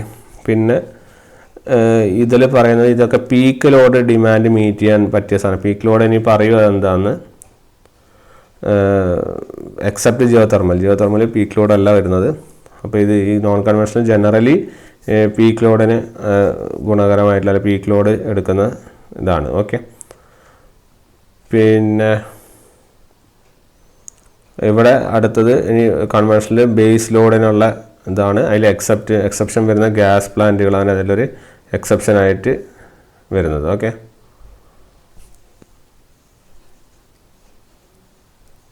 ദെൻ നോൺ കൺവെൻഷണൽ വരുന്നതാണ് നമ്മുടെ അസിൻക്രണസ് ജനറേറ്റേഴ്സ് നമ്മൾ യൂസ് ചെയ്യുന്നത്. ദെൻ ഇപ്പുറത്ത് നമ്മൾ കൺവെൻഷണലി വരുന്നതാണ് നമ്മുടെ synchronous generator. Okay, synchronous generator use ചെയ്യുന്നത് അതൊക്കെ ജനറലി നമ്മൾ ഓർത്ത് വെച്ചാൽ മതി. ഇവിടെ നോൺ കൺവെൻഷണൽ സിൻക്രണസ് ജനറേറ്ററും ഇവിടെ സിൻക്രണസ് ജനറേറ്റർ, കാരണം സ്പീഡ് ഓഫ് റൊട്ടേഷനൊക്കെ അതിൽ കുറച്ച് കാര്യങ്ങൾ വരുന്നുണ്ട്. അപ്പോൾ അതുകൊണ്ടാണ് അത് ക്ലിയർ ആയിട്ട് അങ്ങനെ തന്നെ വേണമെന്ന് നമ്മൾ പറയുന്നുണ്ട്. Okay. Then next distribution network sufficient ആണ്. ദെൻ ട്രാൻസ്മിഷനും നെറ്റ്വർക്കും ഇതാണ്. ഇവിടെ ഡിസ്ട്രിബ്യൂഷൻ നെറ്റ്വർക്ക് മാത്രം മതി, കാരണം നമ്മുടെ കൺസ്യൂമറിന് അടുത്തുള്ള കാര്യമാണ്. ഓക്കെ, പക്ഷേ ഇവിടെ നമുക്ക് ട്രാൻസ്മിഷൻ നെറ്റ്വർക്ക്, ഡിസ്ട്രിബ്യൂഷൻ നെറ്റ്വർക്ക് കൂടുതൽ കാര്യങ്ങൾ നമുക്ക് വേണ്ടി വരും. അതുപോലെ ജനറേറ്റർ വോൾട്ടേജ് ഒക്കെ less than or equal to 11 kV എന്നുള്ള ലെവലിൽ മതി. ഇപ്പുറത്ത് ജനറേറ്റർ വോൾട്ടേജ് 3.36 ഇങ്ങനെ പലതരത്തിലുള്ള വോൾട്ടേജ് റേറ്റിംഗ്സും അതിൽ വരുന്നുണ്ട്. ഓക്കെ, ഇവിടെ less than or equal to 11 kV എന്നുള്ളതാണ് അതിൽ വരുന്നത്. ഓക്കെ, സോ അതാണ് നമ്മുടെ പവർ ജനറേഷനെ കുറിച്ചുള്ള ജനറൽ റിസോഴ്സ് തമ്മിലുള്ള ഡിഫറൻസിൻ്റെ ജനറൽ ആയിട്ടുള്ളൊരു ഐഡിയ. ഓക്കെ, അപ്പോൾ ഇത് നോക്കിയാൽ മതിയാവും, ഇത് ഈസിയാണ്. നമ്മൾ പറഞ്ഞു ജനറേറ്റിംഗ് സ്റ്റേഷനുകൾ ബൾക്ക് പവർ പ്രൊഡ്യൂസ് ചെയ്യുന്നതാണ്. അതിനാണ് നമ്മൾ ജനറേറ്റർ സ്റ്റേഷൻ പവർ പ്ലാന്റ് എന്ന് പറയുന്നത്. അപ്പോൾ അത് ഏത് എനർജി ഇലക്ട്രിക്കൽ എനർജിയിലേക്ക് മാറ്റുന്നതിനനുസരിച്ച് നമ്മളിങ്ങനെ പലതരത്തിൽ തരം തിരിച്ചിട്ടുണ്ട്. Steam, hydro, diesel, nuclear, solar മുതലായ പ്ലാന്റുകളായിട്ട് നമ്മൾ തരം തിരിച്ചിട്ടുണ്ട്. ഓക്കെ, ഫസ്റ്റ് നമ്മൾ സോളാർ എനർജി സിസ്റ്റം, ഞാനിപ്പോൾ ജസ്റ്റ് ഒരു ബ്രീഫിംഗ് നടത്തി പോകുന്നേ ഉള്ളൂ, വളരെ ഡീറ്റെയിൽ ആയിട്ട് എടുക്കാൻ ഉദ്ദേശിക്കുന്നില്ല. കാരണം ഞാനിതിൽ ആവശ്യമുള്ള കാര്യങ്ങൾ ഓരോരോ ടോപ്പിക്കായിട്ട് നമ്മൾ പിന്നീട് അത് ഡീൽ ചെയ്യുന്നതായിരിക്കും. ഓക്കെ, അപ്പോൾ ആദ്യം സോളാർ എനർജി സിസ്റ്റം. സോളാർ എന്ന് പറഞ്ഞാൽ നമുക്കറിയാം സണ്ണാണ് നമ്മുടെ പ്രൈമറി സോഴ്സ്. അപ്പം ഹീറ്റ് എനർജി സണ്ണിൽ നിന്ന് എടുക്കുന്നു, സ്മോൾ ഏരിയയിൽ ബൈ മീൻസ് ഓഫ് റിഫ്ലക്റ്റേഴ്സ് ആണ് വെക്കുന്നത്. ഓക്കെ, അപ്പോൾ ഈ കിട്ടുന്ന ഹീറ്റ് എന്ത് ചെയ്യുന്നത് വെച്ചാൽ സ്റ്റീം റേസ് ചെയ്യാനും അതുപോലെ ഇലക്ട്രിക്കൽ എനർജി പ്രൊഡ്യൂസ് ചെയ്യാനും വിത്ത് ദ ഹെൽപ്പ് ഓഫ് ചെറിയൊരു ടർബൈൻ ഓൾട്ടർനേറ്റർ കോമ്പിനേഷൻ അല്ലെങ്കിൽ ചെറിയൊരു ബാറ്ററി അതൊക്കെ നമുക്ക് വെച്ചിട്ട് അത് ചെയ്യിക്കുന്നു. ഓക്കെ, ഇതിൻ്റെ ലിമിറ്റേഷനുകളുമുണ്ട്, അതാണ് നമ്മൾ പറയുന്നത്. അതായത് ഈ എനർജി പ്രൊഡക്ഷൻ്റെ സമയത്ത് നമുക്ക് വേറൊരു മെത്തേഡ്സ് ഓഫ് എനർജി പ്രൊഡക്ഷൻ ഒന്ന് PV സെൽ ഉപയോഗിക്കും. ഓക്കെ, അപ്പോൾ PV സെൽ ഉപയോഗിച്ചിട്ടാണ് ഒരു മെറ്റീരിയൽ നമ്മളതിനെ ക്ലാസിഫൈ ചെയ്യുന്നത്, അല്ലെങ്കിൽ PV സെല്ല് യൂസ് ചെയ്യുന്നുണ്ട്. PV സെല്ലിൻ്റെ മെറ്റീരിയൽ എന്ന് പറയുന്നത് ഇറ്റ് ഈസ് ആക്ച്വലി സിലിക്കൺ ആണ്. ഓക്കെ, സിലിക്കൺ മെറ്റീരിയലാണ് യൂസ് ചെയ്യുന്നത് ചോദിക്കാറുണ്ട്. പിന്നെ മിറേഴ്സ് ഇൻ സൺലൈറ്റ് എന്ന് യൂസ് ചെയ്ത് പ്രക്രിയയുണ്ട്. നമ്മൾ അങ്ങനെ അറിയണമെന്നില്ല, ജസ്റ്റ് ഇത് മനസ്സിലാക്കിയാൽ മതി. അങ്ങനെ ഒരു തരത്തിൽ നമുക്ക് എന്ത് ചെയ്യാം, പ്രൊഡ്യൂസ് ചെയ്യാം. ഇത് സോളാർ എനർജി സിസ്റ്റം നിങ്ങൾക്ക് കൂടുതൽ വേണമെങ്കിൽ നോക്കാം, നല്ലതാണ്, അഡ്വാൻസിങ് ആയിട്ടുള്ള ഒരു ഇതാണ്. ഓക്കെ, അപ്പോൾ ഈ സോളാർ എനർജിയിലാണ് ഇപ്പോഴത്തെ പുതിയ പദ്ധതി സൗര എന്നൊക്കെ പറയുന്ന ഒരു പദ്ധതിയൊക്കെ ഉണ്ട്. നമ്മുടെ ഈ സോളാറായിട്ട് ബിൽഡിംഗ് എക്യുപ്മെൻറ്റ്സിലും നമ്മുടെ വീടുകളിലൊക്കെ വെക്കുന്നത്, അതൊക്കെ ഇതിൻ്റെ ഒരു ഭാഗമായിട്ട് വരുന്നത്. അപ്പോൾ എല്ലാവരും സോളാറിലേക്ക് നീങ്ങുകയാണ് ഇപ്പോൾ നിലവിൽ. അപ്പോൾ അത്രയും ഇമ്പോർട്ടൻസ് ഉള്ളതുകൊണ്ടാണ് നിങ്ങൾക്കത് വായിക്കാം, അതിൽ കുറച്ച് ഐഡിയ ഉണ്ടാകുന്നത് നല്ലതാണ്. ഓക്കെ, പിന്നെ ഈ പറഞ്ഞ ഹൈ ടെമ്പറേച്ചർ സ്റ്റീം എന്ത് ചെയ്യും, നമ്മൾ ലാസ്റ്റ് ടർബൈനെ റൊട്ടേറ്റ് ചെയ്യും. ഓക്കെ, പിന്നെ അഡ്വാൻറ്റേജുകൾ എന്തൊക്കെയാണെന്ന് പറഞ്ഞു കഴിഞ്ഞാൽ ഇതിൻ്റെ ട്രാൻസ്മിഷനും അതുപോലെ മെയിൻ്റനൻസും ഒക്കെ വളരെ കുറവേ വേണ്ടു. ഇതിൽ മെയിനായിട്ട് ജനറലി സിമ്പിൾ ചോദ്യങ്ങൾ ചോദിക്കുകയാണെങ്കിൽ ഇങ്ങനത്തെ ചോദ്യങ്ങളാണ് ചോദിക്കാൻ ചാൻസ്. ഈ കോസ്റ്റിൻ്റെ അവസ്ഥ എന്താണ്, എനർജി ഏത് ടർബൈനിലാണ് റണ്ണിങ് കോസ്റ്റ് കൂടുതൽ, ഇത്തരത്തിലുള്ള കുറേ ക്വസ്റ്റ്യനുകളൊക്കെയാണ് ചോദിക്കുക. ഓക്കെ, അപ്പോൾ അഡ്വാൻറ്റേജസ് ഓർക്കുക, ലോ ട്രാൻസ്മിഷൻ അതുപോലെ മെയിൻ്റനൻസ് കോസ്റ്റാണ്. ഡിസഡ്വാൻറ്റേജുകൾ എന്ന് പറഞ്ഞാൽ ഹൈ ഇനീഷ്യൽ കോസ്റ്റാണ്. ഓക്കെ, ഇനീഷ്യൽ കോസ്റ്റ് ഭയങ്കരമായിട്ട് വേണം, അതുകൊണ്ടാണ് ആളുകൾ പെട്ടെന്ന് എടുത്ത് ചാടിയൊന്നും ചെയ്യാത്തതും കാര്യങ്ങളും വേണ്ട. സിമിലർലി ചെറിയ ഏരിയ പോരാ, ലാർജ് ഏരിയ റിക്വയർഡ് ആണ്. ഓക്കെ, വളരെ ലാർജ് ഏരിയ റിക്വയർഡ് ആണ്. പിന്നെ അതുപോലെ തന്നെ ഹൈ സ്റ്റോറേജ് ബാറ്ററി ഒക്കെ വേണം. ഓക്കെ, ഹൈ സ്റ്റോറേജ് ബാറ്ററി വേണം, അതും ഒരു പ്രശ്നമായിട്ട് വരും. ഓക്കെ, അപ്പോൾ ഹൈ ഇനീഷ്യൽ കോസ്റ്റ് വേണം, ലാർജ് ഏരിയ വേണം, ഹൈ സ്റ്റോറേജ് ബാറ്ററി വേണം. ഓക്കെ, അപ്പോൾ അതൊക്കെ ഒരു ഡിസഡ്വാൻറ്റേജ് ആണ്. At the same time advantages ആണ് ഈ പറഞ്ഞ കാര്യങ്ങളിലേക്കും വരുന്നത്.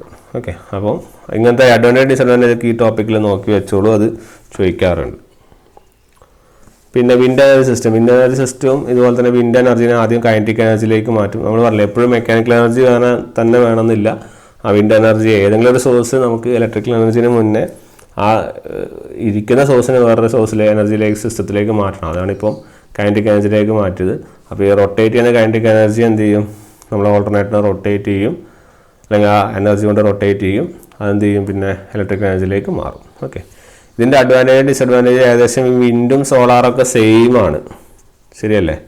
വിൻഡും സോളാറൊക്കെ ഏകദേശം ഒരേപോലത്തെ സിസ്റ്റമാണ്, അതുകൊണ്ടാണ് അതിൻ്റെ അഡ്വാൻറ്റേജും ഡിസഡ്വാൻറ്റേജും ഒക്കെ സെയിം ആസ് സോളാറാണ്. ഓക്കെ, സോളാറിൽ എന്താണോ നിങ്ങൾ അഡ്വാൻറ്റേജ് ചെയ്തത് അത് തന്നെയാണ് ഇവിടുത്തെ അഡ്വാൻറ്റേജും ഡിസഡ്വാൻറ്റേജും സിമിലറാണ്. Clear? Next hydro energy system. ഇതിനെക്കുറിച്ചാണ് നമ്മൾ കൂടുതലായിട്ടും ഡീറ്റെയിൽ ആയിട്ട് നമ്മൾ ഡിസ്കസ് ചെയ്യുക. ഹൈഡ്രോ വളരെ ഇമ്പോർട്ടൻ്റ് ആണ്, ഇത് ക്വസ്റ്റ്യൻ ചോദിക്കുന്ന ഏരിയ ആണ്. ഇപ്പോഴല്ല, അത് ഇപ്പോൾ ഞാൻ ജനറലി എല്ലാം പറഞ്ഞു പോവുകയുള്ളൂ.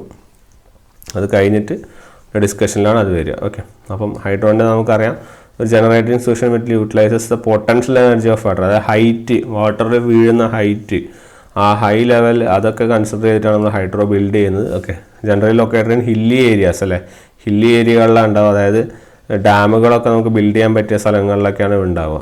ഓക്കെ, അതുപോലെ തന്നെ ലാർജ് വാട്ടർ റിസർവയറും കാര്യങ്ങളൊക്കെ വേണം.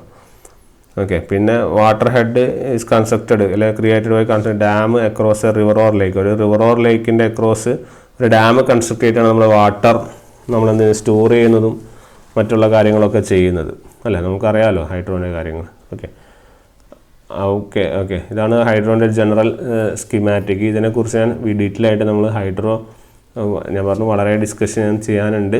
അപ്പോൾ ഹൈഡ്രോ എടുക്കുമ്പോൾ നമുക്ക് എന്ത് ചെയ്യാം, അതിനെക്കുറിച്ച് കൂടുതൽ ഡീറ്റെയിൽ ആയിട്ട് പറയുന്നത്. ജനറലി നിങ്ങളൊരു സ്കീമാറ്റിക് ആണെന്ന് മനസ്സിലാക്കിയാൽ മതിയാവും.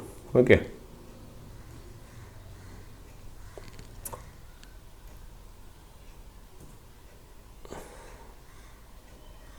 ഓക്കെ സോ ആ ഹൈഡ്രോ ഒന്ന് നോട്ട് ചെയ്ത് വെച്ചാൽ മതി. ഹൈഡ്രോൻ്റെ കുറച്ച് കാര്യങ്ങൾ നമുക്ക് പറയാനുണ്ട്. ഇനി നമുക്ക് പോകാനുള്ളത് നമ്മുടെ ഡീസൽ പവർ സ്റ്റേഷനിലേക്കാണ്. നമുക്കറിയാം ഡീസൽ എന്ന് പറയുന്നത് പ്രൈം മൂവർ ഇവിടെ എന്താണ് ഡീസൽ എഞ്ചിനാണ്. ഓക്കെ, ഡീസൽ എഞ്ചിനാണ് നമ്മുടെ ഇവിടെ പ്രൈം മൂവറായിട്ട് വരിക. അപ്പോൾ ഇതിൻ്റെ അകത്ത് നടക്കുന്നതാണ് ഇവിടെ എഴുതിയിരിക്കുന്നത്.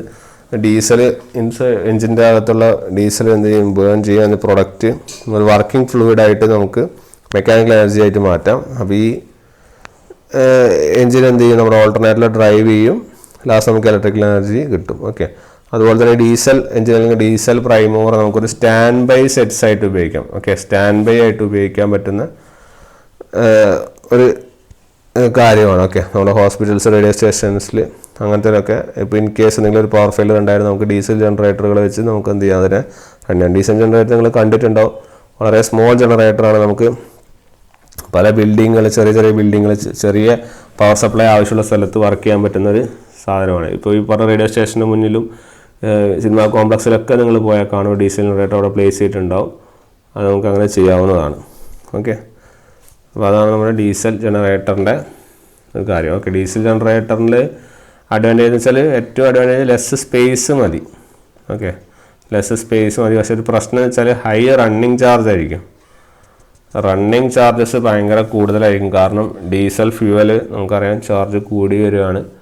അപ്പോൾ അതിൻ്റേതായ ബുദ്ധിമുട്ടുകളും അത് റൺ ചെയ്യാനുള്ള ചാർജും അതുപോലെ തന്നെ അതിൻ്റെ മെയിൻ്റനൻസ് കോസ്റ്റും വളരെ അധികമായിട്ട് വരും. അതാണ് അതിൻ്റെ ഡിസഡ്വാൻറ്റേജ് ആയിട്ട് പറയുന്നത്. ബാക്കി നമുക്കിങ്ങനെ ചെറിയ സ്ഥലത്ത് തന്നെ നമുക്കൊരു പ്ലാന്റ് ഫിറ്റ് ചെയ്യാം അല്ലെങ്കിൽ പ്ലാന്റ് ഉണ്ടാക്കാം എന്നുള്ള ഒരു അഡ്വാൻറ്റേജ് ആയിട്ടാണ് പറയുന്നത്. ഓക്കെ, സോ അതാണ് അതിൻ്റെ കാര്യം.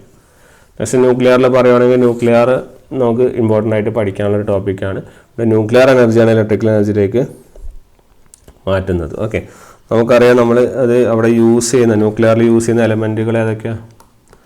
U-235, 92 അല്ല, യുറാനിയം, തോറിയം, 232, പ്ലൂട്ടോണിയം മുതലായ ഇതാണ്. അപ്പം ഇവ ആക്ച്വലി ഇവിടെ നടക്കുന്നത് എന്താണ്, ന്യൂക്ലിയർ ഫിഷൻ എന്ന പ്രോസസ്സാണ് നടക്കുന്നത്. ഓക്കെ, സ്പെഷ്യൽ അപ്പാരറ്റസിൽ ന്യൂക്ലിയർ ഫിഷൻ നടക്കുന്നു.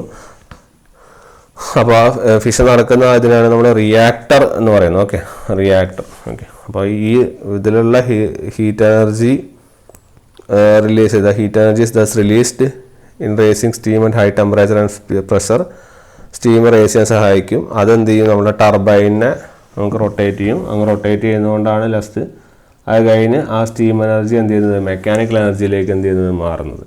ആ കിട്ടിയ മെക്കാനിക്കൽ എനർജിയാണ് നമ്മുടെ ടർബൈൻ ഡ്രൈവ് ചെയ്യാൻ വേണ്ടി നമ്മൾ യൂസ് ചെയ്യുന്നത്. ഓക്കെ, അപ്പോൾ അതാണ് നമ്മുടെ സ്റ്റീം ന്യൂക്ലിയറിൽ നടക്കുന്ന കാര്യങ്ങൾ. ഇതിൻ്റെ അഡ്വാൻറ്റേജ് എന്ന് പറയുന്നത് നമുക്ക് ചെറിയ ഫ്യൂവൽ മതി. ഈ ഫ്യൂവലിനുള്ള കോസ്റ്റ് വളരെ ചെറിയ ഫ്യൂവൽ ഉണ്ടെങ്കിൽ തന്നെ ഫ്യൂവലിൻ്റെ റിക്വയർമെൻറ്റ് വളരെ സ്മോൾ മതി. പക്ഷേ കോസ്റ്റ് കൂടുതലാണ്. പക്ഷേ അതാണ് ഹൈ ക്യാപിറ്റൽ കോസ്റ്റ് ആണ്. ഈ ഫ്യൂവലിൻ്റെ റിക്വയർമെൻറ്റ് കുറച്ച് മതി എന്ന് പറഞ്ഞാൽ അതിൻ്റെ ക്യാപിറ്റൽ കോസ്റ്റൊക്കെ ഭയങ്കര കൂടുതലാണ്. പക്ഷേ അത് കുറവ് മതി എന്നുള്ളതാണ് അതിൻ്റെ ഒരു കാര്യം. ഓക്കെ, സിമിലർലി അതിന് മെയിൻ്റനൻസ് ചാർജും കുറച്ചധികമാണ്. ഓക്കെ, സോ ഹൈ മെയിൻ്റനൻസ് ചാർജും അതിൻ്റെ ഒരു പോരായ്മയായിട്ട് വരുന്നുണ്ട്. Okay, high maintenance cost. അതും നമ്മൾ അതിൻ്റെ ഒരു ഇതായിട്ട് വരും. ഈ ന്യൂക്ലിയറിലാണ് ഈ പറഞ്ഞ മോഡറേറ്ററും അതുപോലെ കൺട്രോൾ റോഡ്സ് മുതലായ കാര്യങ്ങളൊക്കെ വരുന്നത്. ഓക്കെ, മോഡറേറ്ററുകൾ, കൺട്രോൾ റോഡുകൾ മുതലായ കാര്യങ്ങൾ വരുന്നത്. ഓക്കെ, അതൊക്കെ നമ്മൾ കൂടുതലായിട്ട് അവിടെ ഡിസ്കസ് ചെയ്യുന്നതായിരിക്കും.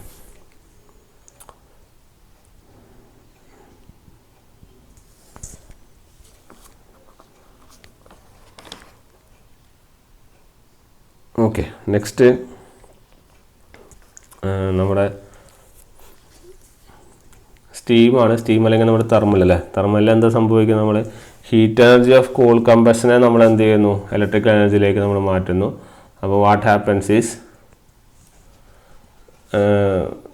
നമ്മുടെ സ്റ്റീം എന്ത് ചെയ്യുന്നു? ബോയിലറിൽ പ്രൊഡ്യൂസ് ചെയ്യുന്നു. ആ സ്റ്റീം എടുത്തിട്ടാണ് നമ്മൾ utilising the heat of coal combustion അല്ല, heat of coal combustion, coal combust ആയിട്ടുള്ള ഹീറ്റാണ് നമ്മൾ ബോയിലറിൽ നമ്മൾ പ്രൊഡ്യൂസ് ചെയ്യുന്നത്. ഓക്കെ, ദെൻ ഈ സ്റ്റീം പ്രൈമോറിൽ എക്സ്പാൻഡ് ചെയ്ത് പിന്നെ എന്ത് ചെയ്യുന്നു? കണ്ടൻസ് ചെയ്ത് പിന്നെ എന്ത് ചെയ്യുന്നു? ബോയിലറിലേക്ക് കൊടുക്കുന്നു. ഓക്കെ, ആ കിട്ടുന്ന സ്റ്റീം ടർബൈൻ എന്ത് ചെയ്യുന്നു? നമ്മൾ ഓൾട്ടർനേറ്റർ ഡ്രൈവ് ചെയ്യുന്നു. അത് മെക്കാനിക്കൽ എനർജി ഓഫ് ടർബൈനെ നമ്മൾ എന്ത് ചെയ്യുന്നു? ഇലക്ട്രിക്കൽ എനർജിയിലേക്ക് മാറ്റുന്നു. ഓക്കെ, അപ്പം ഇവിടെ this type of plant is used where coal and water are available. Okay, കോളും വെള്ളമൊക്കെ കൂടുതൽ അവൈലബിൾ ആയ സ്ഥലത്തും അതുപോലെ large amount of electric power generate ചെയ്യുന്ന സ്ഥലത്തുമാണ് നമ്മൾ തെർമൽ പവർ സ്റ്റേഷൻ നമ്മൾ യൂസ് ചെയ്യുന്നത് എന്നുള്ള കാര്യം കൂടി നോട്ട് ചെയ്ത് വെക്കുക. ഓക്കെ, പിന്നെ ഇതിൻ്റെ അഡ്വാൻറ്റേജ് എന്ന് പറയുന്നത് നമുക്ക് ഈ പറഞ്ഞ പോലെ പൈസ അതായത് ഇനീഷ്യൽ കോസ്റ്റ് വളരെ കുറവേ വേണ്ടു. കാരണം നമ്മൾ കോളാണ് യൂസ് ചെയ്യുന്നത്. ഓക്കെ, അത് ചോദിക്കാറുള്ള ചോദ്യമാണ്. ലെസ് ഇനീഷ്യൽ കോസ്റ്റ് ആവശ്യമുള്ളൂ. കാരണം കോൾ ഉപയോഗിക്കുന്നത് നമുക്ക് കൽക്കരിയാണ്, അപ്പോൾ നമുക്ക് ഈസിലി അവൈലബിൾ ആണ്. അപ്പോൾ അത് വളരെ കുറവായിരിക്കും. പക്ഷേ ഇതിൻ്റെ ഡിസഡ്വാൻറ്റേജ് വെച്ചാൽ ഭയങ്കര efficiency is very law.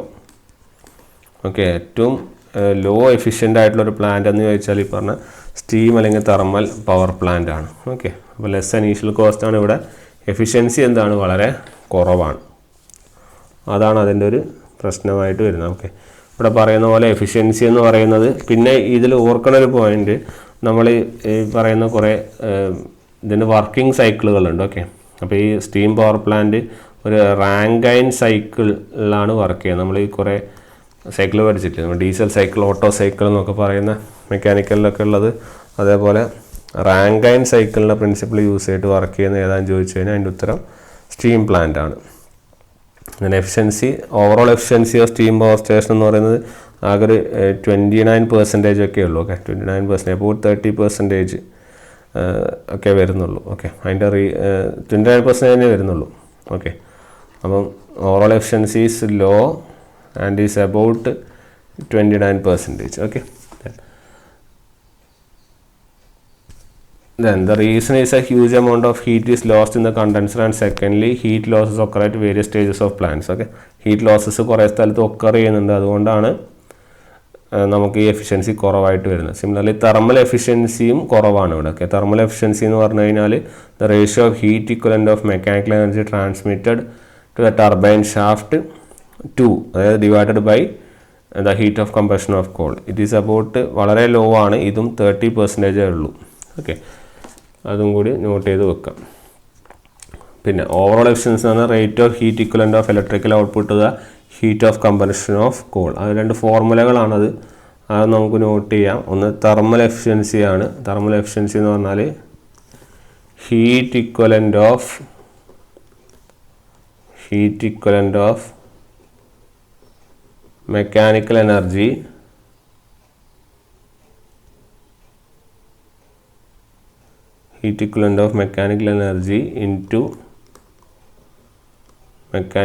into turbine shaft, heat equivalent of mechanical energy into turbine shaft divided by heat of coal combustion. Then അടുത്തത് ഓവറോൾ എഫിഷ്യൻസി എന്ന് പറയുന്നത്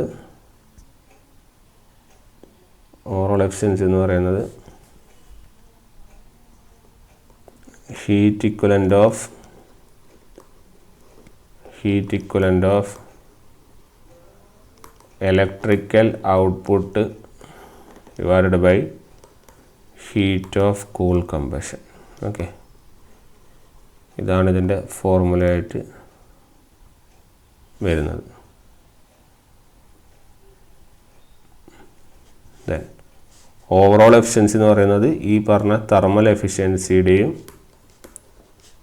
അതുപോലെ തന്നെ ഇലക്ട്രിക്കൽ എഫിഷ്യൻസിയുടെയും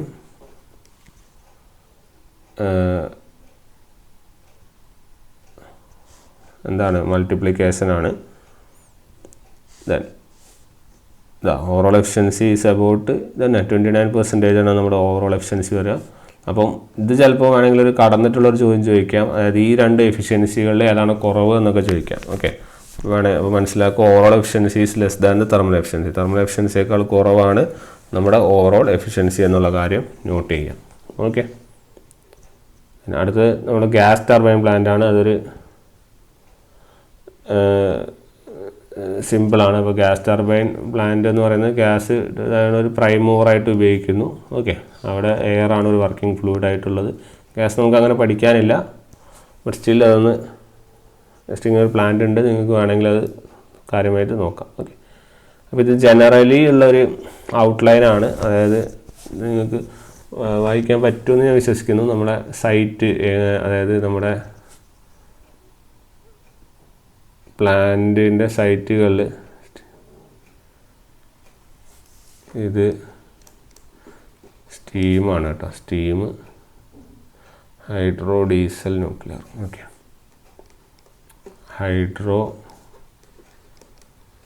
ഡീസൽ, ന്യൂക്ലിയർ. ഓക്കെ, ഇതിൻ്റെ 4 ഒരു സൈറ്റിൻ്റെ സെലക്ഷൻ്റെ കാര്യം, അതുപോലെ ഇനീഷ്യൽ കോസ്റ്റിൻ്റെ കാര്യങ്ങൾ പറയുന്നത്, running cost, limit of swords, ഇതൊക്കെ ജനറലി ഒന്ന് അറിഞ്ഞിരിക്കാൻ വേണ്ടിയുള്ള കാര്യങ്ങളാണ്. നിങ്ങൾക്ക് കൂടുതൽ വായനയ്ക്ക് വേണമെങ്കിൽ അത് നോക്കാവുന്നതാണ്. അപ്പോൾ ജസ്റ്റ് ആവശ്യമുള്ള കാര്യങ്ങൾ അതിൻ്റെ അകത്ത് നിന്ന് ഏതാണ് നമുക്ക് പിക്ക് ചെയ്യുന്നത്, അതായത് ഈ കോസ്റ്റിൻ്റെ സാധനങ്ങളൊക്കെ ചോദിക്കാറുണ്ട്, ഏതാണ് high cost, low initial cost ഏതാണ്, മെയിൻ്റനൻസ് കോസ്റ്റ് ഏതാണ് കൂടുതൽ, അത്തരം കാര്യങ്ങളൊക്കെ കൂടുതൽ ചോദിക്കാറുണ്ട്. അതുകൊണ്ട് തന്നെ അതിൽ നോക്കാം. സിമിലർലി ഇത് എഫിഷ്യൻസി, സ്റ്റീമിന് വളരെ കുറവാണ്, 25 ഉള്ളൂ, ഹൈഡ്രോ 85 ഉണ്ട്, അല്ല ഡീസൽ 35. ഇത്തരത്തിലും കാര്യങ്ങളൊക്കെ നമുക്ക് ഇതിൻ്റെ അകത്ത് നിന്ന് വെരിഫൈ ചെയ്യാൻ വേണ്ടി സാധിക്കും. ഓക്കെ, അപ്പം അത്തരം കാര്യങ്ങൾ നമുക്ക് ഇതിൻ്റെ അകത്ത് നിന്ന് നോട്ട് ചെയ്യാവുന്നതാണ്. സോ അത് ആവശ്യമുള്ളവർ അത് പോയിൻറ്റ്സ് എന്ത് ചെയ്യാം, നമുക്ക് പിക്ക് ചെയ്യാം. ഓക്കെ, നമ്മൾ ഈ സോഴ്സസിൻ്റെ കമ്പാരിസണാണിത്. ആക്ച്വലി സോഴ്സിൻ്റെ കമ്പാരിസണിലുള്ളതാണ് ഈ വാട്ടറും ഫ്യൂലും അതുപോലെ ന്യൂക്ലിയർ എനർജീൻ്റെ ഒരു ചെറിയൊരു കമ്പാരിസണാണ് ഇനീഷ്യൽ കോസ്റ്റിനെ സംബന്ധിച്ച്. ഹൈ ഏതാണ്, ലോ ഏതാണ്, സിമിലർലി അത്തരം കാര്യങ്ങൾ. ഓക്കെ, ക്ലെൻലിനെസ്, റണ്ണിങ് കോസ്റ്റ് മുതലായതിൻ്റെ കാര്യങ്ങൾ. ഇനീഷ്യൽ കോസ്റ്റ് വാട്ടറിൽ ഹൈ ആണ്, ഫ്യൂവൽസിൽ ഇനീഷ്യൽ കോസ്റ്റ് കുറവായിരിക്കും, പക്ഷേ റണ്ണിങ് കോസ്റ്റ് ഭയങ്കര കൂടുതലായിരിക്കും. ന്യൂക്ലിയറിൽ ഇനീഷ്യൽ കോസ്റ്റ് കൂടുതലാണ്, റണ്ണിങ് കോസ്റ്റ് കുറവാണ്. ഓക്കെ, അപ്പോൾ അത്തരം കാര്യങ്ങളാണ് അവിടെ പറയുന്നത്. ഓക്കെ, ഇനി അടുത്ത് നമുക്ക് എടുക്കാനുള്ള വളരെ ഇമ്പോർട്ടൻറ്റ് ടോപ്പിക് എന്ന് പറഞ്ഞാൽ വേരിയബിൾ ലോഡാണ് പവർ സ്റ്റേഷനാണ്. ഓക്കെ, അപ്പോൾ ഈ വേരിയബിൾ ലോഡാണ് പവർ സ്റ്റേഷന് തൊട്ടാണ് നമ്മൾ ആക്ച്വലി പവർ സിസ്റ്റത്തിൻ്റെ കോർ കൺസെപ്റ്റുകളിലേക്ക് പോകുന്നത്. ഇത്രയും നേരം നമ്മൾ അതിൻ്റെ സോഴ്സുകളെക്കുറിച്ചും അതിൻ്റെ ആ സോഴ്സുകളിലെ കാര്യങ്ങളെക്കുറിച്ചുമാണ് പറഞ്ഞത്. ഓക്കെ, അപ്പോൾ സോഴ്സുകളിൽ ഏതൊക്കെ വരുന്നുണ്ട്, അപ്പോൾ നമുക്കതിൽ ഏതൊക്കെ പഠിക്കാനുണ്ട് എന്നുള്ള കാര്യങ്ങളും അതിന് ജനറലി ഒരു പവർ സിസ്റ്റത്തിൻ്റെ ഔട്ട്ലൈൻ തന്നു എന്നേ ഉള്ളൂ. ഓക്കെ, നമുക്ക് വേരിയബിൾ ലോഡ് തൊട്ടാണ് ആക്ച്വലി കൺസെപ്റ്റുകളും കാര്യങ്ങളും തുടങ്ങുന്നത്. വളരെ ഇമ്പോർട്ടൻ്റ് ആണ് വേരിയബിൾ ലോഡ് എന്ന കൺസെപ്റ്റ്, സ്ഥിരമായിട്ട് ചോദിക്കുന്ന കുറേ കാര്യമാണ്. ഓക്കെ, അപ്പോൾ അതാണ് അതിൻ്റെ കൺസെപ്റ്റ്. അപ്പോൾ നമ്മൾ ഹൈഡ്രോൻ്റെ ഇനി എടുക്കാനുണ്ട്. ഹൈഡ്രോൻ്റെ എല്ലാം വളരെ ഡീറ്റെയിൽ ആയിട്ടുള്ള റിവ്യൂസ് ആവശ്യമുണ്ട്. അപ്പോൾ ഹൈഡ്രോ അങ്ങനെ 2-3 പ്ലാൻസിൻ്റെ ഡീറ്റെയിൽ ആയിട്ടുള്ള ഇത് നമ്മൾ വരുന്ന ക്ലാസ്സുകളിൽ ഇടയിൽ നമ്മൾ സപ്ലൈ ചെയ്യുന്നതായിരിക്കും. ബാക്കിയുള്ളത് ഇനി ടോപ്പിക്സ് വഴിയാണ് നമ്മളെല്ലാ കാര്യങ്ങളും പോകുന്നത്. അപ്പോൾ ജനറൽ ഒരു ഔട്ട്ലൈനാണ് നമ്മൾ ഇന്ന് വീഡിയോയിൽ ഉദ്ദേശിക്കുന്നത്. ഇനി ഇത് കഴിഞ്ഞിട്ട് നമുക്ക് ഈ പറഞ്ഞ വേരിയബിൾ ലോഡ് തൊട്ട് നമ്മൾ പവർ സിസ്റ്റത്തിൻ്റെ കൺസെപ്റ്റുകളിൽ പോവും. അപ്പം നമുക്ക് ഡീറ്റെയിൽ ആയിട്ട് എല്ലാ കാര്യങ്ങളും പഠിക്കാം. ഓക്കെ, അപ്പോൾ ജസ്റ്റ് ഇപ്പോൾ ഒന്ന് നമുക്ക് എന്താണ് ജനറേഷൻ, എങ്ങനെയാണ് ജനറേറ്റ് ചെയ്യുന്നത്, ട്രാൻസ്മിറ്റ് ചെയ്യണം, പിന്നെ ഡിസ്ട്രിബ്യൂട്ട് ചെയ്യണം അല്ലേ, പിന്നെ എൻഡ് യൂസറായ നമ്മുടെ കൺസ്യൂമേഴ്സ് ഉണ്ട്. അപ്പോൾ അങ്ങനെ ജനറേഷൻ, ട്രാൻസ്മിഷൻ, ഡിസ്ട്രിബ്യൂഷൻ എന്നുള്ള ആ ഒരു കൺസെപ്റ്റ് പറഞ്ഞു തന്നേ ഉള്ളൂ. ട്രാൻസ്മിഷൻ ചെയ്യാൻ വേണ്ടിയിട്ടാണ് നമ്മൾ ഈ കണ്ടക്ടേഴ്സും മറ്റുള്ള കാര്യങ്ങളൊക്കെ യൂസ് ചെയ്യുന്നത് അല്ലേ. എൻഡ് റിസൾട്ടായ കൺസ്യൂമേഴ്സ് ഉണ്ട്, അങ്ങനെ നമുക്ക് എന്ത് ചെയ്യുന്നു, ഇലക്ട്രിക്കൽ എനർജി കിട്ടുന്നു. ഓക്കെ, സോ അത്രയും കാര്യങ്ങളാണ് നമ്മൾ പറയാനായിട്ട് ഉദ്ദേശിക്കുന്നത്. ഓക്കെ, അപ്പോൾ ഇന്നത്തെ ക്ലാസ്സിൽ നമ്മൾ ഇത്രയും ചർച്ച ചെയ്യാൻ ഉദ്ദേശിക്കുന്നുള്ളൂ. ഇനി അടുത്ത ക്ലാസ്സിൽ നമുക്ക് വേരിയബിൾ ലോഡ് സിസ്റ്റം, പവർ സ്റ്റേഷൻ്റെ വേരിയബിൾ ലോഡുമായിട്ട് പുതിയ ക്ലാസ്സുകളിൽ നമുക്ക് കാണാം. ഓക്കെ, ഇമ്പോർട്ടൻറ്റ് ടോപ്പിക്സാണ്. അടുത്ത ക്ലാസ് തൊട്ട് ക്ലിയർ ആയിട്ട് നമ്മളത് ഫോളോ ചെയ്യണം. വളരെ ഇമ്പോർട്ടൻ്റ് ആയിട്ടുള്ള കാര്യങ്ങളാണ് പറയുക. ഓക്കെ, സോ നമുക്ക് അടുത്ത ക്ലാസ്സിൽ കാണാം. Okay then, thank you.